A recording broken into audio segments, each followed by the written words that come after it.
ತಂಗಲಾನ್ ಸಿನಿಮಾದ ಟ್ರೈಲರ್ ಬಂತು. ಜಿಯಾನ್ ವಿಕ್ರಮ್ ಅವರು ಈ ಸಿನಿಮಾ ಆದ್ಮೇಲೆ ಮತ್ತೊಂದು ಎಕ್ಸೈಟ್ ಆಗಿ ಬ್ರಿಟಿಷರ್ ಕಾಲದ ಒಂದು ಸ್ಟೋರಿನ ತಗೊಂಡ್ ಬರ್ತಾ ಇದ್ದಾರೆ ತಂಗಲಾನ್. ಮೊದಲನೇ ವಿಷಯ ಏನಪ್ಪಾ ಅಂದ್ರೆ ತಂಗಲಾನ್ ಅಂದ್ರೆ ಏನು, ಸನ್ ಆಫ್ ಅ ಗೋಲ್ಡ್, ಚಿನ್ನದ ಮಗ ಕನ್ನಡದಲ್ಲಿ ಹೇಳೋದಂದ್ರೆ. ಅಂದ್ರೆ ಗೋಲ್ಡ್ ನ ಸೇವ್ ಮಾಡೋ ಅಂತ ಒಬ್ಬ ಧೀರ ವೀರ ಶೂರ ಆ ಸಿನಿಮಾನ ಬರ್ತಾ ಇದೆ ಅವ್ರದ್ದು. ಇನ್ನು ಈ ಟ್ರೈಲರ್ ಒಳಗಡೆ ನೋಡಿದ ಕಡೆ ಎಲ್ಲ ಚಿನ್ನ ಚಿನ್ನ ಚಿನ್ನ ಚಿನ್ನ. ಈ ಚಿನ್ನನ ಕೊಳ್ಳೆ ಹೊಡಿಬೇಕು ಅಂತ ಬ್ರಿಟಿಷರ್ ಕಾಲದ ಒಬ್ಬ ಇನ್ಸ್ಪೆಕ್ಟರ್ ಮುಫ್ತಿ ಲುಕ್ ಅಲ್ಲಿ ಆ ವಿಲೇಜ್ ಗೆ ಚಿನ್ನನ ಕೊಳ್ಳೆ ಹೊಡೆಯೋದಕ್ಕೆ ಅಂತ ಬರ್ತಾನೆ. ಬಟ್ ಆದ್ರೆ ಆ ಜಾಗದಲ್ಲಿ ಕಾವಲಾಗಿ ಡೆಮಿಗಾರ್ಡ್ ಇರ್ತದೆ. ಮಾಟಗಾತಿ ಅಂದ್ರೂ ಪರವಾಗಿಲ್ಲ. ಟ್ರೈಲರ್ ಒಳಗಡೆ ಆ ಮಾಟಗಾತಿನ ಕೂಡ ತೋರಿಸಿದರೆ ಇಟ್ಸ್ ಮಾಳವಿಕಾ, ಗೊತ್ತಲ್ಲ ಅವಳು ಮಾಸ್ಟರ್ ಹೀರೋಯಿನ್. ಎಲ್ಲದಕ್ಕಿಂತ ಹೆಚ್ಚಾಗಿ ಇಂಪ್ರೆಸ್ ಮಾಡುವಂತ ಒಂದು ಕ್ರಿಯೇಚರ್ ಯಾವ್ದಪ್ಪ ಅಂದ್ರೆ ಬಗೀರ. ಶ್ರೀಮುರಳಿದಂತೂ ಅಲ್ಲ, ಈ ಸಿನಿಮಾದಲ್ಲಿ ಬರುವಂತ ನಿಜವಾದ ಬಗೀರ ಬ್ಲಾಕ್ ಪ್ಯಾಂಥರ್. ಈ ಬ್ಲಾಕ್ ಪ್ಯಾಂಥರ್ ಕೂಡ ಮಾಳವಿಕಾ ಬಿಟ್ಟಿರುವಂತ ಒಂದು ಕ್ರಿಯೇಚರ್, ಗೋಲ್ಡ್ ನ ಸೇವ್ ಮಾಡೋದಕ್ಕೆ ಅಂತ. ಆ ಊರಲ್ಲಿರುವಂತ ಕೆಲವೊಂದಷ್ಟು ಜನಗಳಿಗೆ ಮಾತ್ರ ಆ ಗೋಲ್ಡ್ ಎಲ್ಲಿದೆ ಅನ್ನೋದು ಗೊತ್ತಾಗುತ್ತೆ. ಜೊತೆಗೆ ವಿಕ್ರಮ್ಗೂ ಕೂಡ ಅವನು ಎಲ್ಪ್ ಇಲ್ದೇನೆ ಆ ಗೋಲ್ಡ್ ನ ಮುಟ್ಟೋದಕ್ಕೂ ಕೂಡ ಆಗಲ್ಲ. ಇವನು ಕಲ್ಲುಗಳ ಮಧ್ಯೆ ಚಿನ್ನ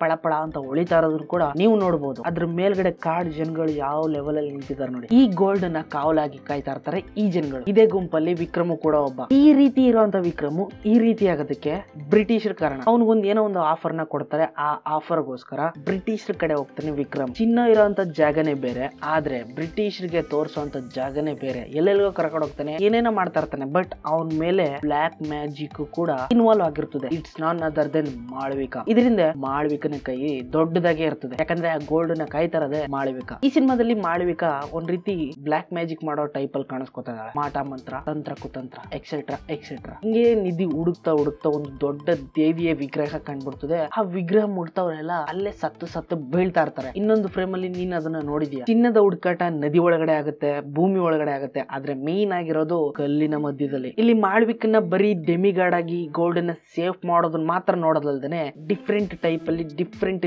ಶೇಪ್ ಅಲ್ಲಿ ಅಟ್ಯಾಕ್ ಮಾಡೋದನ್ನು ಕೂಡ ನೀವು ನೋಡಬಹುದು. ಹುಡುಗಿ ಆಗಿದ್ದವಳು ಹುಡುಗ ಆಗ್ತಾಳೆ, ಹುಡುಗ ಆದವನು ಇನ್ನೂ ಏನೇನೋ ಆಗ್ಬಿಡ್ತಾನೆ. ಅದನ್ನೆಲ್ಲ ಟ್ರೈಲರ್ ಒಳಗಡೆ ನೋಡ್ಬೋದು ನೀವು. ಬಗೀರ ವಿಕ್ರಮ್ ನ ತಿನ್ನೋದಕ್ಕೆ ಹೋಗ್ತಾ ಇದ್ದಾನೆ ಅಂದ್ರೆ ಮಾಳವಿಕಾ ಕಾಯ್ತಾರ ಆ ಗೋಲ್ಡ್ ನ ವಿಕ್ರಮ್ ಟಚ್ ಮಾಡಿದಾನೆ ಅಂತಾನೆ ಆಯ್ತು. ಮೋಸ್ಟ್ ಆಫ್ ದ ಥಿಂಕ್ ಈ ಸಿನಿಮಾದಲ್ಲಿ ಯೂಸ್ ಮಾಡಿರುವಂತ CGI ವರ್ಕ್ ಇದೆಯಲ್ಲ, ಅದು ಮಾತ್ರ ನೆಕ್ಸ್ಟ್ ಲೆವೆಲ್ ಕಾಣ್ತಾ ಇದೆ. ಹಾಗೇನೆ ಕಲರ್ ಗ್ರೇಡಿಂಗ್ VFX ನ ನೆಕ್ಸ್ಟ್ ಲೆವೆಲ್ ಅಲ್ಲಿ ಯೂಸ್ ಮಾಡಿದ್ದಾರೆ. ಇದರಿಂದ ಇರೋದು ಯಾರಪ್ಪ ಅಂತ ನೋಡೋದಾದ್ರೆ ಸ್ಟುಡಿಯೋ ಗ್ರೀನ್ ಅವರು. ಈ ಪ್ರೊಡಕ್ಷನ್ ಕಂಪನಿ ಅವರು ಕಂಗುವಾ ಸಿನಿಮಾಗೂ ಕೂಡ ಪ್ರೊಡಕ್ಷನ್ ಮಾಡ್ತಾ ಇದ್ದಾರೆ. ಯಾವ ಲೆವೆಲ್ ಅಲ್ಲಿ ಕಲರ್ ಗ್ರೇಡಿಂಗ್ VFX CGI ನ ಯೂಸ್ ಮಾಡ್ತಾ ಇದ್ದಾರೆ ನೋಡಿ. ವಾಹ್, ಕೊನೆ ಕ್ಲೈಮ್ಯಾಕ್ಸ್ ಫೈಟ್ ಇದ್ರೊಳಗಡೆನೆ ಇದೆ. ಮಾಳವಿಕಾ ವರ್ಸಸ್ ವಿಕ್ರಮ್. ಈ ರೀತಿ ಒಂದು ಬೀರ್ಗಾಳಿ ಎಪ್ಪಿಸ್ಕೊಂಡು ಹೊಡೆದಾಡೋ ಅಂತ ಫೈಟ್ ನ ಯಾವ ರೀತಿ VFX ಯೂಸ್ ಮಾಡಿದ್ದಾರೆ ಅಂತ ಐ ಕ್ಯಾನ್ ಫೀಲ್ ದಟ್. ಕೊನೆಯದಾಗಿ ವಿಕ್ರಮ್ ನ ಗೋಲ್ಡ್ ಪ್ಲೇಟೆಡ್ ಆಗು ಕೂಡ ನೋಡಬಹುದು. ಅವ್ನ ಮೈ ಇಷ್ಟೊಂದು ಗೋಲ್ಡ್ ಆಗಿದೆ ಅಂದ್ರೆ ಆ ಗೋಲ್ಡ್ ನ ಕಾಯ್ತಾ ಇರೋದು ಮಾಳವಿಕಾ ಜೊತೆಗೆ ವಿಕ್ರಮ್ ಕೂಡ. ಶಾಕ್ ಆಯ್ತಲ್ವಾ. ಆದ್ರೆ ಆ ಸೀನ್ಗಳು ಟ್ರೈಲರ್ ಒಳಗಡೆ ಇಲ್ವಲ್ಲ. ಸಿನಿಮಾದಲ್ಲಿ ನೋಡ್ಬಿಟ್ಟೆ ಖುಷಿ ಪಡಬೇಕು. ಇನ್ನು ಈ ಸಿನಿಮಾ ವಿಕ್ರಮ್ ಅವ್ರ ಲೈಫ್ ನ ಚೇಂಜ್ ಮಾಡ್ಬಿಡುತ್ತೆ ಅಂದ್ರೂ ತಪ್ಪಾಗಲ್ಲಪ್ಪ. ಬಿಕಾಸ್ ಆಫ್ ಅವರ ಆಕ್ಟಿಂಗ್ ಲೆವೆಲ್ ನ ನೀವು ಈ ಸಿನಿಮಾದಲ್ಲಿ